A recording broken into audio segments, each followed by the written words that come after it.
Our third speaker, which is Dave Gibbs, and just so you know, there is no relation between me and Dave. It was really neat because, you know, there's not that many Gibbs around, and there was actually 3 of us not related in the same room a couple of days ago. So a really neat treat for me.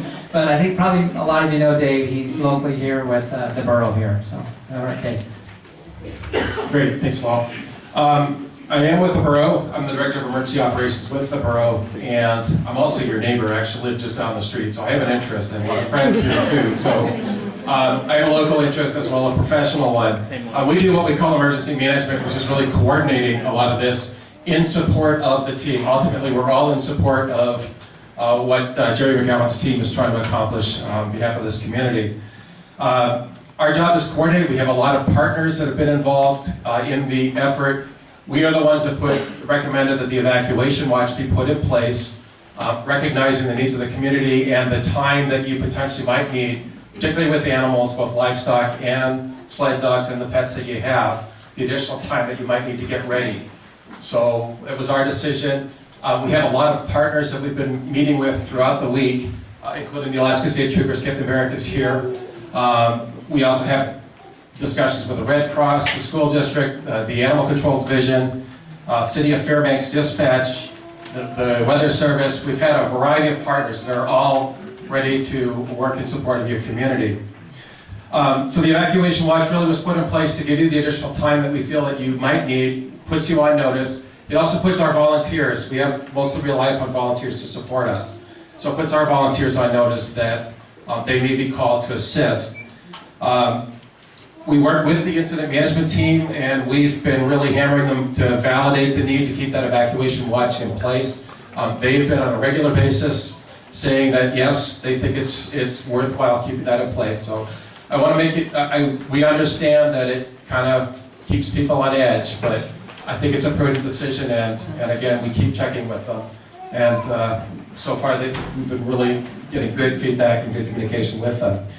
So we really hope that it's not necessary, but if an evacuation is in fact necessary, we only recommend evacuations. We are not going to be in a position of forcing anybody from their homes or to do something they don't want to do. So it's an entirely voluntary process. We will attempt to notify using a variety of methods. I know there's been a lot of controversy about the reverse 911 notification. That is only one method. We'll use door-to-door communication if time permits. We also have an agreement with the Weather Service that they'll use the weather radio, which will launch what they call the emergency alert system, which is that thing that comes across your TV screen and also interrupts radio broadcast. That's another way we'll let you know. We also have sign-ups in the kitchen for folks, because the reverse 911 notification only works with landline telephones.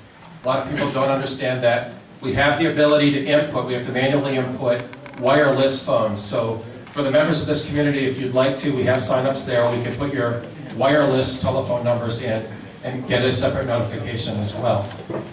I also want to just point out that the telephone network that services this area and the southern network that services this area is pretty limited. And one of the issues we ran into when we launched that wireline notification was we quickly buried the phone switch that services your area. So we relaunched, we took the numbers that didn't succeed, we got about a 72% success rate, which means that either somebody answered or there was a number left on the answering machine.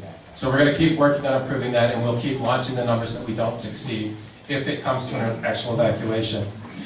Also, with the evacuation watch, it's a really good time to consider what we call firewising your home, getting your homes prepped and ready in the event that gives these guys a chance to actually defend your home if there's a reasonably clear, defensible space around your home. So please use this opportunity. Pretty much, if an evacuation is called, we're going to ask that, if time permits, that you register here so we know where you're going. In Lions Park, it's a fairly safe area. If it's not safe, and if these guys are telling you to get out, then we'll set up a secondary location to register at the Mile 10 store location. And also we've identified for this fire the Weller School as the shelter of last resort for people, which is at Mile 2 on Chino Hot Springs Road. We thought about the Two Rivers School and looked at access and what was around that school and just felt it was more prudent to move down the road. So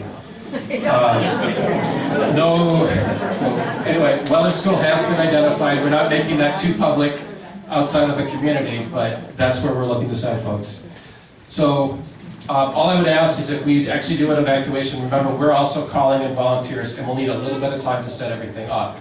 But we will try to take every effort to get things set up. I also want to mention that the Animal Control Division still has an animal shelter set up at the fairground. We've had a lot of participation in the last couple of days, mostly due to people needing to get out of the community because of the smoke issue. We're going to leave that in place as long as the evacuation watch is in place. So with that, Paul. I have one question. Do you want me to wait? Yeah, we'll go ahead and start taking questions. So is it for Dave? Yeah, Okay, on this animal thing at the fairgrounds, how big of a place do they have? Like I have 25 cattle. Yeah, this is how much capacity do we have at the fairground. I honestly don't know with livestock. I know we have quite a lot of capacity for livestock. I know that we estimate we have a capacity of about 500 animals.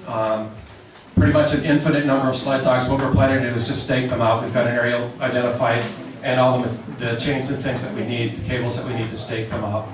I don't know. I could probably get your information and call you and let you know. That's probably best. Yeah, because I didn't know if you have enough room for one bunch, because they're scared to death of people in the first place, and they're going to be hard enough to contain. I'll get your number afterward and get back to you. Thank you. okay, is there another question? No, there's someone right here. Will the radio and television alerts affect the NOAA system, or will that not be touched by the alert system?